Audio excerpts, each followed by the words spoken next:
What's up, everybody? Welcome to the Canes Insight Daily podcast powered by Anijar and Levine Accident Attorneys.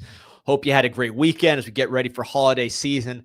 A lot of fun stuff to talk about. Of course, you got the game coming up here next week, but portal season is hot and heavy. That is the focus. Miami has made some significant moves to bolster their defense at premium positions, having a lot of success. Charles Brantley, David Blay, we will talk about that, plus some nice specialist additions to help out with the little things that you need to win an ACC championship. First, I want to talk about some folks who always do the little things right. That's Anijar and Levine Accident Attorneys. If you or someone you care about has been injured in an accident, you could be entitled to significant compensation. Dial 1-800-747-FREE, 1-800-747-3733. Take back control of your life with Anijar and Levine. Pete, hop in here.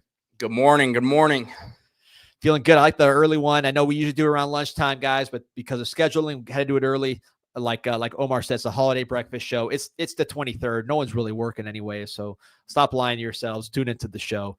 We appreciate everybody. Lives already popping, chat's popping. So, Pete, I mean, a lot of guys to get into here. You know, we can start probably at the position that most people are most concerned about, which is that cornerback position. I think Charles Brantley from Michigan State, huge addition is going to help us right away. Yeah, I mean, look, you're talking about a guy who has a ton of experience, Florida boy originally, and at the end of the day, when it comes to the portal, I think if you're Miami, you didn't want to take too many guys. What that number is, I don't know, but you want to be it has to be about quality in what you're bringing in, and the fact that you're bringing in a guy who was a starter at a program that traditionally is very strong defensively, and we understand the type of talent that he's been up against over there. This is just, to me, the perfect fit. Obviously, the injury stuff is something to take a look at. The fact that he hasn't been completely healthy during his career. But you look at this last class, and a lot of talk about Tyler Barron last class with a similar thing. Miami does their due diligence, their background research on it, and obviously there were no issues in terms of the injury this season with him. Yeah, like you said, Pete, Barron, same thing. Injury questions coming in. Miami knew about what was that issue, ended up being fine. So Miami had eyes wide open with Brantley. They expect him to be a major part of the defense this season, which would be his last season. You look at the season he just had: 27 tackles, 2 tackles for loss, 3 INTs. Pro Football Focus had him graded out at a very strong 77%, allowed 14 receptions for 149 yards on 37 targets without allowing a single touchdown.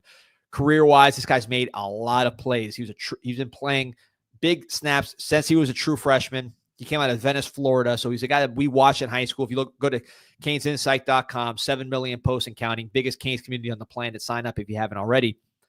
We had great posters, Memnon, other guys talking about Charles Brantley in high school, saying we should have offered him out of Venice, which is in the west coast of Florida, for those who don't know, kind of by Sarasota.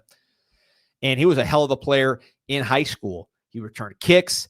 He played a little offense. He played defense. Just a total playmaker. Goes to Michigan State, immediately becomes that type of playmaker. 103 tackles, 5 tackles for loss, 5 INTs, 2 pick sixes in his career. He got interceptions of Dylan Gabriel this year, had a great one against Oregon. He's had a pick 6, I want to say, against CJ Stroud. He's made plays against a lot of really good players. Of course, he's been in the Big Ten the past 4 years. And I just think, look, tools-wise, this is not your NFL draft pick guy. He could get drafted, but he's not like your first round pick. He's 179, solid at 6 foot, but he's not 6'2". Speed, more of an athlete, I think, than just a speedster. This guy's a very good athlete, big playmaker, but I don't know if he's going to be running 4.3. That's why he's not in the NFL right now, on top of some kind of just injury concerns that he's had.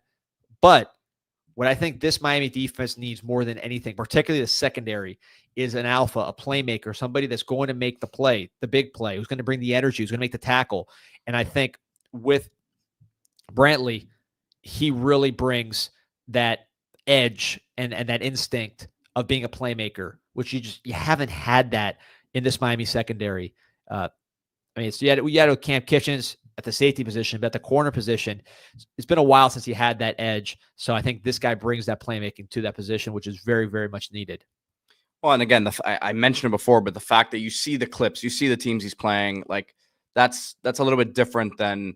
And look, there's nothing wrong with going and getting guys from the lower levels, but you have a better idea of what you're getting here with Brantley. 100%. You're not projecting. I mean, you could watch the tape this past year and see him picking off Dylan Gabriel with a beautiful break on the ball. You could see him winning the game. If you go deeper against Michigan, he had the game-winning interception against Michigan a couple years ago with Jim Harbaugh. So he's made plays, man. And it's going back to high school. He's made plays. He's just a winner. He's a very, very tough player, a very good tackler as well. And I just think what he brings is what you need in the secondary. Someone asked about Damari Brown. Is he moving to free safety? Damari Brown's in the mix. I could see him I could see him at corner. I could see him at nickel. I could see him at safety. My personal opinion is maybe safety. You don't know, safety is a very instinct-driven position. You don't know how someone's going to play safety till they're at safety, right? But the way he hits and the physicality, I could see him at safety and being a real physical presence there with the cover ability to be versatile. But you don't know how he's going to see the game there. Nickel is probably the leader in the clubhouse as far as where Damari Brown plays next year. I know he was expected to play a lot of nickel this year, but we just need players in the secondary, and then you figure out the rest later. You bring in Brantley, that allows you to move some of these other guys around. But just to me, an essential get for this team is a player like Charles Brantley to help set the tone, to bring experience, and again, so I'm saying this in capital letters: playmaking. We need playmakers at corner, not just guys that are going to cover well and bat the ball down. We need guys that are going to take the ball away. They're going to make the big play. He brings that ability. Getting a lot of questions here as we're on the secondary about Xavier Lucas, who announced that he was going to enter the portal last Friday. I think it was it Thursday or Friday? And it seems like there's been a bit of a holdup there from the Wisconsin side. Yeah, look, he wants to go in the portal. Wisconsin is making a stink. There's not much as far as the details of the situation. I don't know how much I'm at liberty to comment on. You guys can read between the lines. I think the bottom line is everything I'm hearing is that the kid doesn't want to be in Wisconsin. And I would expect if he does enter the portal that he would probably want to be a Miami Hurricane, which is the hometown team. OJ Frederick, his partner in crime from when they were at Deerfield Beach in the secondary here right now. Those are two of the best freshman corners in the country. You bring them together, you have the best young pair of corners probably in the country, certainly in the ACC. So we'll see how it resolves. I think bottom line is everything I'm hearing is that he does not want to be in Wisconsin. So, and he wants to be here. How much can Wisconsin muck up the situation? We'll see. So that wasn't the only pickup in terms of Charles Brantley over the weekend, as David Blay at defensive tackle is a massive, massive get for the Hurricanes out of Louisiana Tech. Now, this is a guy taking the step up in competition, but first team all conference. You're getting a guy who's about 6'3", 305, 310, right? Maybe 6'4", but a real good athlete. And in terms of, technically he would be the Simeon Barrow replacement. I think if you get that sort of production out of him, this is a great get, and definitely some upside, probably a little bit bigger than Barrow as well. Yeah, like Barrow, first team all ACC, so hard to replace, but there was a progression to get to that point. Blay, first team all conference USA, which look obviously a lower level of competition, but you want to dominate, which he did. Late bloomer, he was about 6'2", 280 coming out of high school in Philadelphia area, ends up going to Westchester, which is a Division II college. Balls out there, goes to Louisiana Tech, has a pretty good year, 23, then 24, blows up, and is one of the premium players in the portal. 4-star recruit in the portal. Penn State was hot after him. Of course, he's a Philly native. Miami made a very, very strong push and got him. Miami's idea here going to the portal season, and we mentioned it with the bank when I mentioned David Blay by name. By the way, Charles Brantley, where did you hear that name first? Was on Canes Insight live for free and on canesinsight.com. So if you're watching right now, like and subscribe to this show if you want stuff like this first. Again, just go watch our episode on Friday with Blay and with Brantley and see if we talked about it earlier. But going to him, Miami wanted to add a premium defensive tackle. You spent a lot of money and resources and time to get Justin Scott, the 5-star top 10 player nationally last year from Chicago, defensive tackle.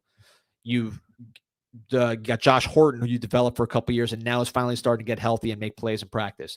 Ahmad Moten really progressed and had a really nice year for you in his third year. on the field, now going into his 4th year, expected to be an impact player in the ACC. So you want these young guys to play. You got Armando Blunt, who's more of that hybrid. Artavius Jones still developing.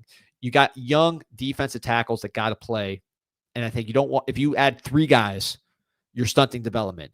You'd rather add an impact guy who can be a major playmaker for you, which is what Blay brings to the table. He actually reminds me quite a bit of Justin Scott, who he'd probably be playing alongside. Both about 6'4", 300. Scott, probably more. The thing I noticed with him is, first of all, he was playing nose tackle most of the game, which he can do here, although I think in his heart he's more of a penetrating type player. But he did play nose tackle against Arkansas. He was holding the point. He was not getting blown off the ball at all. Good flexibility, good lower body strength, a little lean up top. Again, very similar physically to Justin Scott. Had the sack, had 1 tackle for loss, caused another. Motor was there. This was just a very, very causing problems. He had sacks in 4 of the last 5 games, I believe. So he came on strong towards the end of the year, late bloomer, again, trending in the right direction. And he just looks the way you want to look. Long arms, twitchy, changes directions, flexible.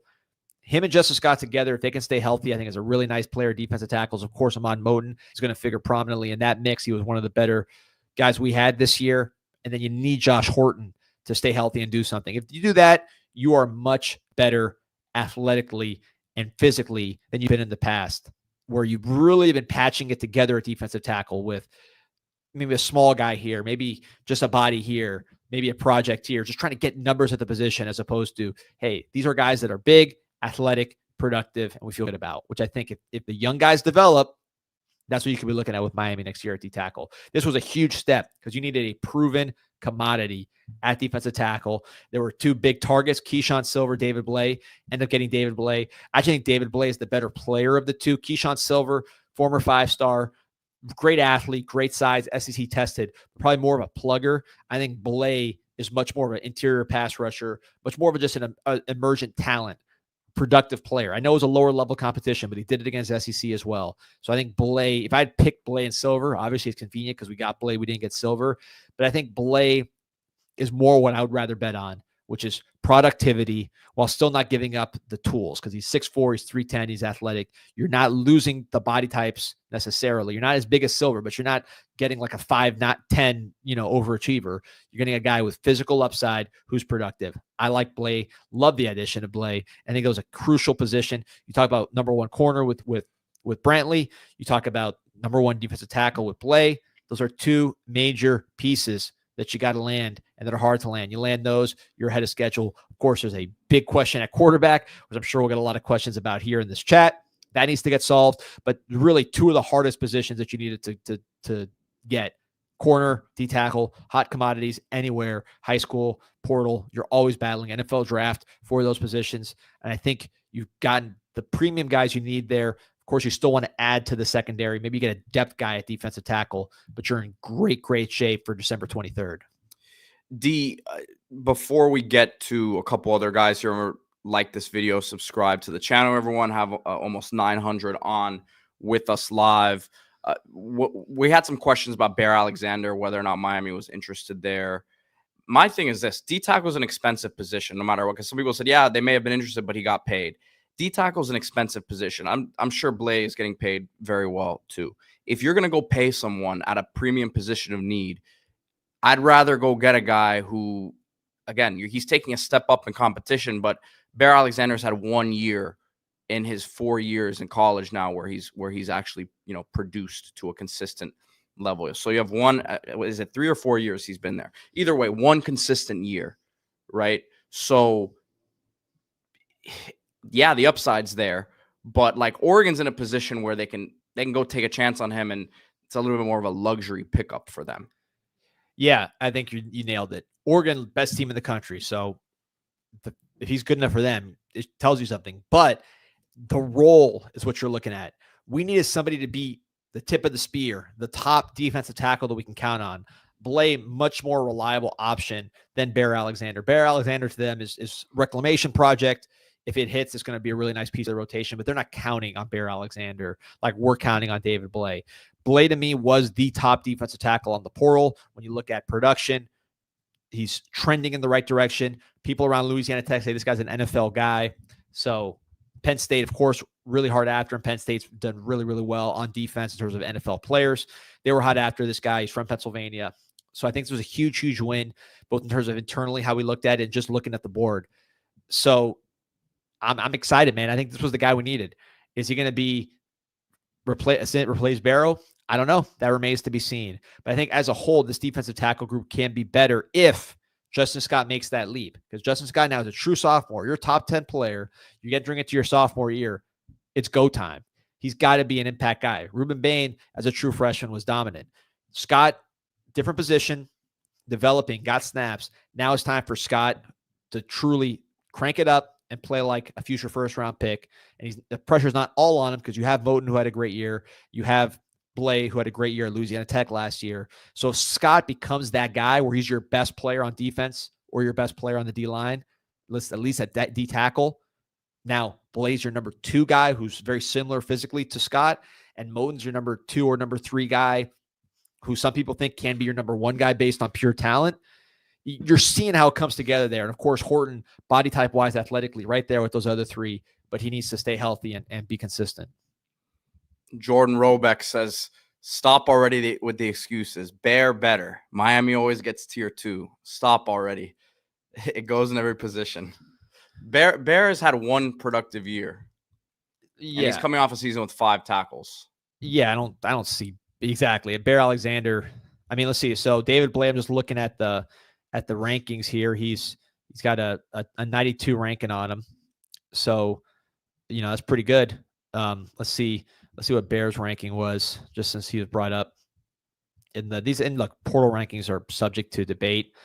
Bear's a 92. So they're ranked the same ranking in the portal by 247. So it's not like I'm saying something different from the national norm.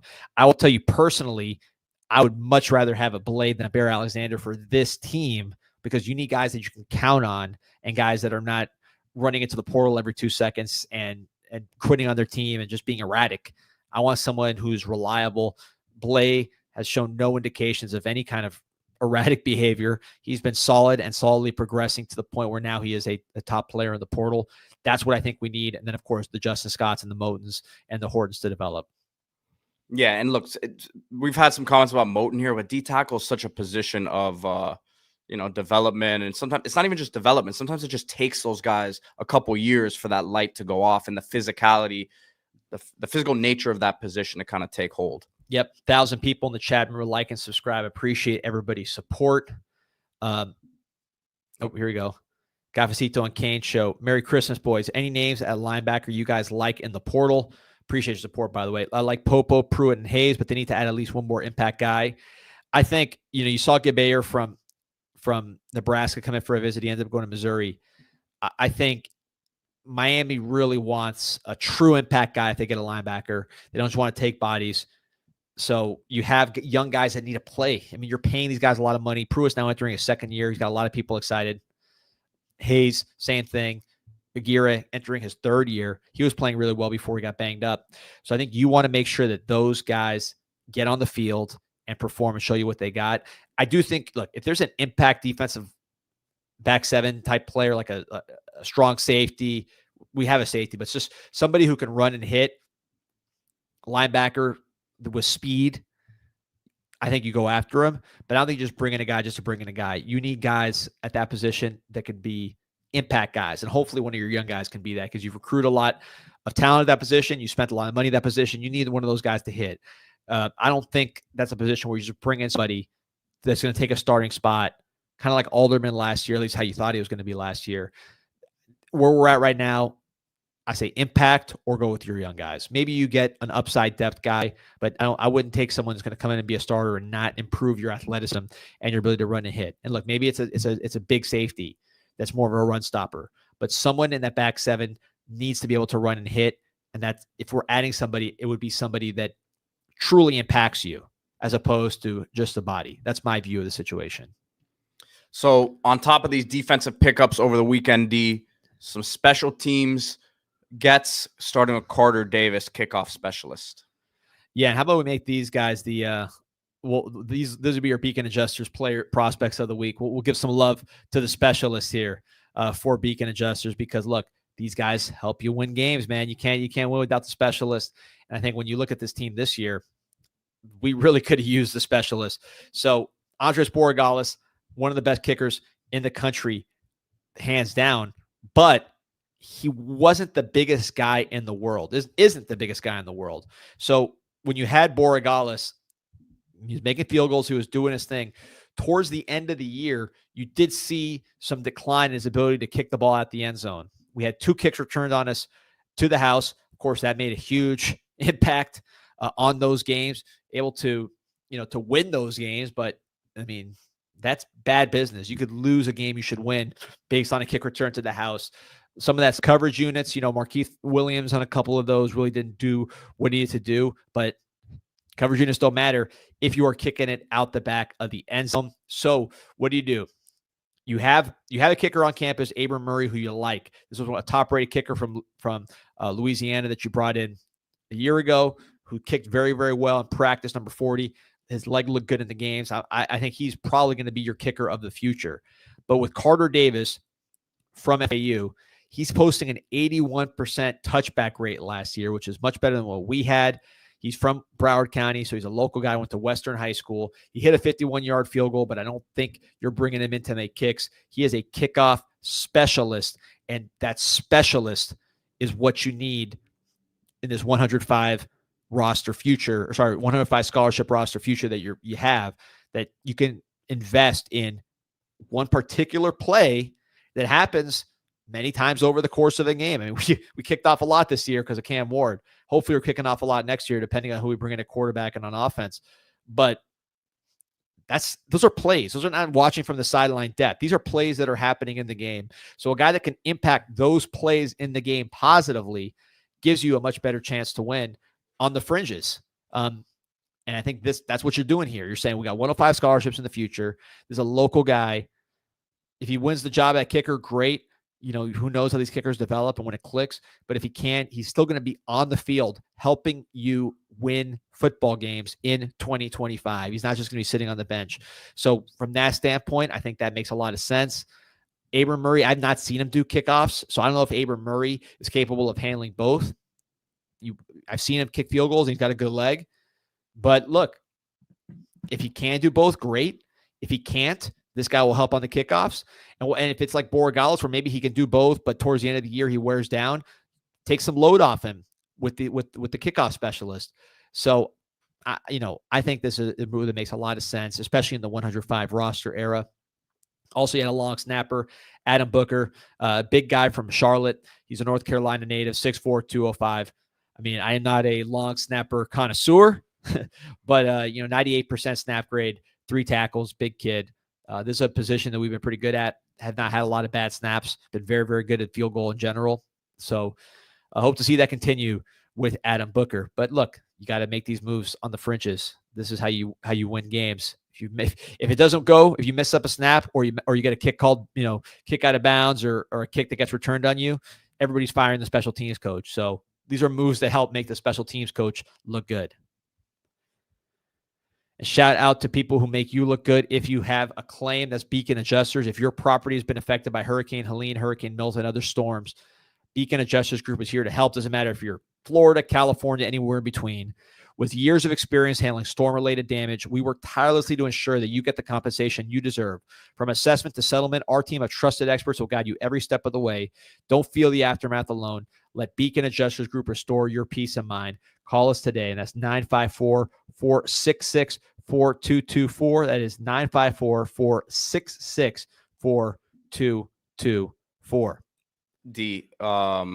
I wanted to get to another comment here from our boy Jordan, who says, Peter, read what I said, and then you'll agree. No more excuses. He says, poise are better than downs. Daniel's better than Evan Stewart. This has been going on for several years already.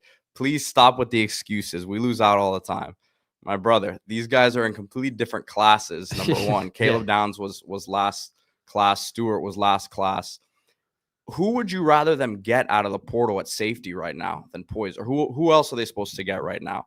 Daniels, Is he the perfect receiver? No. But at the end of the day, when you're looking to replace now an Isaiah Horton, who it's not ideal, he's leaving, but he's the most similar other receiver on the market to what he can replace for you skill set wise. No one ever said Caleb Downs, it wouldn't have been great for him to come to Miami, but that just wasn't, I mean, he was decided, he enters the portal and he's gone to Ohio State right off the bat.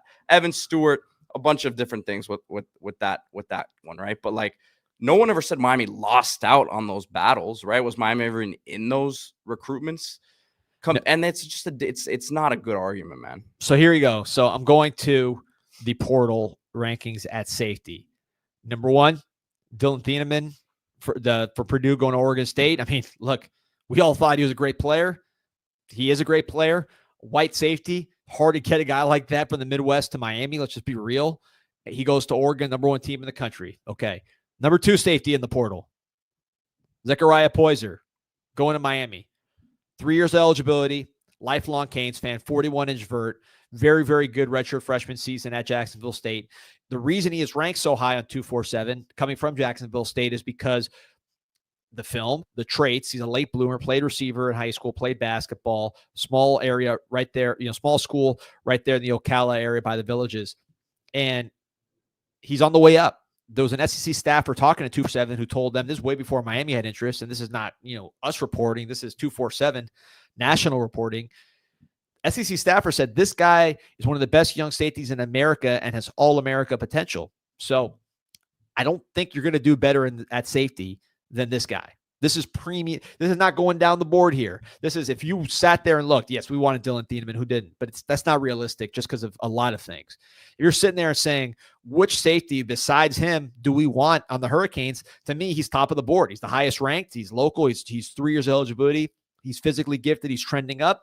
That's who you want. Bring him in. Lifelong Canes fan. You feel very, very good about what you added there. At the corner position, Brantley's a very, very good corner. Not the highest rated corner. I think that's because of some physical limitations. Still a 4-star corner on the transfer portal rankings. Very productive. Gives you what you need as far as the kind of the feistiness. I don't think Miami's done at corner yet. Obviously, if the Xavier Lucas situation gets sorted and he enters the portal like he's been very clear he wants to do, he would be the top corner in the portal. Probably be one of the top players in the portal. I would probably put him ahead of Thieneman just in terms of the upside. Miami would be a great position there if he does. There's other corners Miami's after. So I don't know where you want there. And Blay is one of the top. Let me just go by position here. So let's look at defensive tackle. Again, I'm going by 247 rankings. This is not my personal rankings. He actually rates 2 spots ahead of Bear Alexander on the 247 rankings. Number 1 in the portal, Jaheim Otis, who goes from Alabama to Colorado, 6'5", 320, more of your big run stuffer. Blay, number 2 to Miami. So don't yell at me. I'm just giving you the 247 rankings. I think my personal opinion is Blay and Poyser are both different eligibility, but both guys, late bloomers, on the way up, going in the right direction with productivity, with physical ability, to want to be Canes, excited about being Canes. They're not reclamation projects. You're just catching a lower level player on the way up, which is how it's supposed to be. I think both those guys are really, really good players, and I'm excited about both of them, and I think Miami fans should be as well. These are premium additions, whether you look at the objective national ratings, where you hear us talking about them, or you go watch the film yourselves. Blay and Poyser, in terms of the portal, this is not bargain bin. Blue chip, high value, high upside players. Let's see if there's any questions. Zach Lesnar's been asking about the quarterback situation. I mentioned this on Friday when I did the bank, which, by the way, now that we got almost 1,300 people on this Monday morning. Appreciate everybody joining. Like and subscribe to this show if you don't. And if you're new here, or if you just tuned into the bank early last week, what did I say? I said Charles Brantley before anybody said Charles Brantley. I said we're focused on David Blay. A lot of things happening that we talked about. First, that's what we do for free here on Canes Insight Live, also on CanesInsight.com, the biggest Canes community on the planet. Join the forum, 7 million posts and counting. So what I said there is what I'll say now on the quarterback. Miami's position, this is not my position, so don't yell at me. This is what I am told from Miami. They like Emery. They feel good about Emery. They think they can win with Emery. He's playing good in practice. They're evaluating all options in the portal, and they feel they will have options. So I don't know what more than that. There's nothing imminent. The best name in the portal, the guy that's linked to them in the portal right now, or I should say the guy that I think that would make sense in the portal is Fernando Mendoza. I think Fernando Mendoza would be a huge upgrade to our room, personally. But we'll see where that one goes. I don't get the sense anything's imminent there in any direction. Indiana's a favorite because his brother's there, and they're in the playoffs. They just lost. So that's one in the portal. In terms of the guys that are in the college football playoff, the teams that lost, Clemson, I don't think K Klubnik's going anywhere. Tennessee, I don't think Nico's going anywhere necessarily. And then, Indiana, we just mentioned their situation. SMU, I don't see anything happening there. So I don't think those playoff results are going to impact Miami's portal search. Maybe the next round does. You're entering into a dead period, so things are going to be quiet for a little bit. We'll see where it goes. Me personally, I think Mendoza makes a lot of sense. Just like we were talking about, people were yelling at me about these other positions and where we have him ranked. When you look at the portal rankings, he's the third ranked quarterback in the portal. You have John Mateer, number one, who Miami pursued, went to Oklahoma. Number two is Luke Kromenhoek, which, debate whether he should be number two. This is FSU's backup quarterback, former high-ranking player. That's kind of your high school ranking still lingering there. I do think he has some upside. And then number three with a strong 93 ranking, which is a very strong portal ranking, is Fernando Mendoza. So I just don't understand the people that continue to say that Mendoza and Emory are the same quarterback. We've seen it at a much higher level from Mendoza. Yeah, number 12 overall player in the portal, Mendoza. 247. So, yeah, I mean, guys, look, maybe I'm wrong, but let me just pull up some stats while we're doing this Mendoza. Actually, before I'm going to get into this Mendoza Emory thing because this is a topic of conversation. But first, I want to shout out. I'm going to do this show. Then I'm going to head right to the dining pavilion, having lunch with my boy Mike Ryan. And if we're going to the dining pavilion in Dayland Mall, we're going to Islas Canarias, the number one Cuban restaurant in Miami, the best croquetas in the world, all kinds of authentic cuisine. It is the spot. You used to drive all the way out west to go there. Now you can go right to the Dayland Dining Pavilion, the food court, which is where I will be in about 30 minutes. So if you're in Dayland, say what's up to your boy Mike. But we'll be at Islas Canarias, the number one Cuban restaurant in Miami. And by the way, if you're going to holidays, you want to show up and impress everybody, go to Islas, any one of the spots, get the holiday package. You bring a box of croquetas, empanadas, whatever there. You see it right there. And you don't do any work, and you show up to the function looking like a champ. So Islas Canarias is what's up. And I'll be out there in about 20 minutes. So here we go. We're talking about Mendoza versus Emory. Again, this is my personal opinion. I think it's a no. Look, here's what I'll say. If you bring in Mendoza and Emory beats him out, great. Now you have an upper-level ACC quarterback in Emory because Fernando Mendoza is that already. So if Emory beats him out in a direct competition, you're feeling great. But if you're just comparing the two, here are the stats. So Emory Williams, for his career, has – let's see his career stats. I don't want to sell him short. His career stats, 631 career yards, 4 touchdowns, 1 INT. That's for his career. Mendoza, both of them 2-year players. Mendoza, 4,712 yards for his career, 30 touchdowns, 16 picks. So the production at the ACC level is not even comparable. It's not even the same universe. Now, people are going to say, well, Emory played and Fernando Mendoza didn't. Yes, that's true. Well, we just won 10 games, hopefully 11. I want to be pretty sure I'm staying there. I don't want to risk and take a step back. I know one guy can get it done in the ACC. The other one's more of a question. And you say, okay, what are Emory's strengths? Height, accurate passer, elite intangibles, tough, smart, leader, constantly working to improve. The kind of guy you just love as the face of your program because he does everything right. That's the Emory Williams scouting report. Mendoza, tall, accurate, does everything right, leader, has led touchdown drives to win games in the ACC, and all those same intangible things. So with the worst offensive line in Power 4. Right. So exactly. That to me, that's the biggest part of this discussion that people are just leaving out. His running back, who's one of the best in the country, was hurt for more than half the year. He had the worst O-line in P4 by some metrics, and he didn't really have talent on the outside either. Yeah, no. People were like, "Oh, he takes too long to throw the ball." when he sat out the last 2 games, the Cal quarterbacks got sacked 10 times in the last 2 games without Mendoza. That offensive line stinks. And by the way, EJ says we're not selling anyone on him. Give it up. Go back to the week of the Cal Miami game, and you and I were both saying Mendoza's a lot better than people think before we had any idea that it could even be a possibility. Okay, so this again, these guys, Carl, we love you. You contribute all the time. I'm biased. I want Miami Hurricanes to win. So here's what I'll say to anyone who's saying I'm biased and spinning some narrative here. Put Emory Williams on the open market, okay? Put Fernando Mendoza on the open market. We know that 247 gave him a 93 transfer portal ranking. We see it. That's not me. That's not Kansas site. Although we were the first to say that he was a good player back when he was committed to Yale, but I didn't put the 93 ranking on him. I didn't say he's a top 15 player overall in the portal. I didn't tell Georgia to start recruiting him. That was everybody else. Put Emory in the market. What value do you think the market will attribute to the players, to each player? Forget me. I don't have to sell anybody. I'm not sure this is the direction we're going. This is just my personal opinion, which I think is based on objective facts, which is that one guy's producing the ACC, one guy hasn't. One guy, and they're saying I'm state media. Guys, the player on our team. Kyle said he's kidding. I know he's kidding, but the guy on our team is Emory. This guy's not on our team. If I were to be selling somebody, I'd be selling Emory. He's already on our team.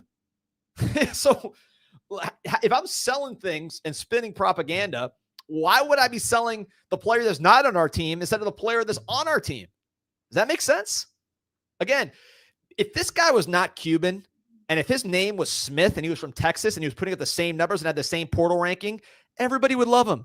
There's this myth, this narrative, which is completely BS, and no one can actually defend with numbers to say that this guy's some creation of Miami media or Cubans or Columbus people. He's a 93 overall on 247. Guys, I mean, I don't know what else to say. I don't want to take a step back this year. This is my opinion now. I don't want to take a step back this year. I want to be sure that Miami is going to have competent quarterback play that allows them to win 10 games or more next year. You got to beef up other parts of the team because you're not going to have Cam Ward and that quality. I want to make sure we stay relevant. I like seeing the logo when I turn on ESPN, like we saw all season during these playoff discussions. I don't want that to go away. I want a sure thing. And to me, when you have a player that you know is good in the ACC, who still has upside, who's gotten a lot better every single year, who has all the same strengths, intangible size, accuracy as the guys you have in the house, but is proven, and by the way, is a much better athlete, and has run for many first downs at the ACC level, had long runs. You just pull up the highlights if you don't believe me. That's what I want. I don't want to take a step back. Now, are there other quarterbacks that may appear that may be better options? That's possible. When John Mateer was on the board, we were all saying Mateer's the man. So, I mean. But out of the options in the portal right now, I think it's kind of like a no-brainer that he would be the guy. It's common sense, guys. I mean, again, I got something in my eye. People think I'm like getting emotional out here. But it's common sense. This guy's the highest rated quarterback in the portal that's available. And really the best quarterback in the portal besides Mateer, according to objective rankings. You know, whether you say Croman Hoke based on the future, whatever. But in terms of the actual starters that can play and win you games, the market is telling you Mateer number 1, Mendoza number 2. So that's what I want. That's who I want unless better options emerge. That's my opinion. It's not me trying to sell you something, because I was trying to sell you something. I'd sell you what we already got. Why would I be selling you something that isn't part of the team already? So anyways, that's my spiel. Actually, if I was going to sell you something, I would sell you some gear from the Miami Hurricane team store across the street from the University of Miami, or online, MiamiHTS.com, Miami's official retail provider. If you want to get stuff directly from the source, support Miami's athletic department, get the highest quality gear, Miami Hurricane team store, MiamiHTS.com. Use promo code INSIGHT20. You get 20% off your first purchase. Get ready for that Pop-Tart Bowl. I might grab one of those sweaters. I'll be out there at the game. It's going to be a little cold, so I'll need that jacket. If it's cold where you are, which is probably everywhere besides Miami right now, get yourself a sweater on MiamiHTS.com. Get some winter gear. want to do some last minute Christmas shopping, Miami HTS will get you right. Or if you just want to get something for the winter, MiamiHTS.com. D, you're getting accused of Columbus alum bias. Columbus alum bias. I went to Belen Jesuit, folks, the rival of Columbus. Now, Fernando Mendoza, by the way, went to Belen, transferred to Columbus for because they had the better football team. He won state championships there. And he became a great leader. You can't fault him. That, yeah. But, of course, being an original Belen guy, he was committed to Yale, because, of course, we have a certain academic standard at Belen Jesuit that the people that are able to make it there have that high academic quality. So yeah, the Belen guys could have made it at Columbus. They'd get beat up their first week in school. Yeah, so it's the anti-bias. But, man, I'm just tired of seeing this thing. Like, guys, the market. Forget what I say. Forget what anybody with the last name EZ at the take away the opinions of anybody that has the EZ at the end of their name. Or just the Z. Or the Z in Peter's case. Okay. Take all our opinions away. Just look at the market, and the market will tell you who the best option for us is at QB right now. Doesn't mean things can't change. But right now, the best option to me is Mendoza. And look, I'm not reporting that's what's going to happen, by the way. I don't know. If I had to bet right now, I'd probably bet on him going to Indiana, which just got out of the playoffs, by the way, where his brother is. But, we'll see. Stay tuned. We had a comment here from, let me pull it up. From John Z, says, go get Aaron Nolan. Let's see if Mario can develop a QB for the first time in his career. Listen, Cam Ward was a projected 6th, 7th round pick before this season, and now he's probably going top 5. So, John Z, here's what I got for you. Check this one out. There's only 3 quarterbacks, assuming Cam goes in the first round. There's only 3 quarterbacks that have had multiple first round picks. 3 coaches that have 3 multiple first round pick quarterbacks. Dabo, Ryan Day, actually 4. Lincoln Riley, and then Mario would be the 4th. Pretty good company. And 2 top 10 picks potentially. So Manuel Soto says we didn't make Cam Ward. Well, maybe didn't make him, but he was a 6th, 7th round pick going into the season. That is facts. He would have left last season. So what changed? Yes, the situation around him was way better, but guess what? The O-line still should be very strong next year. The run game should still be very strong. Obviously, the receivers, it's still going to be a work in progress, a lot of unknown there. But at the end of the day, Miami surrounded him with what he needed. And I think that's their pitch to, if it's a quarterback in the portal, or if you do go with Emory, that's how you win the game, is you surround him, obviously, with strong pieces around him. So, yeah, they didn't make Cam Ward, but something changed for him to go from being a late round pick to being in discussion for the number 1 pick in the draft. I'm sorry. And Bronze Juan says he's a product of a good O-line. Mario didn't develop him. Well, Mario developed the O-line, and that's what you're going to get from Mario, which is why I think there's a great quarterback spot. That's why I think there's a lot of guys that could succeed here. Maybe Emory's one of them. Maybe Luke Nickel, who we don't give him enough credit, as potentially winning the job as a true freshman if we don't bring anybody in. And then Mendoza, and then whoever else we might add, right? So we'll see. Quarterback's going to be interesting. Stay tuned to the Canes Insight Live podcast. We're coming daily. The holidays aren't going to slow us down. We'll figure something out. We'll be there every single day. Again, appreciate everybody over 1,500 on. Like and subscribe. Even though I'm fighting with everybody in the comments about Emory and Mendoza, I love y'all, and we'll have fun here every single day. Go Canes. Go Canes.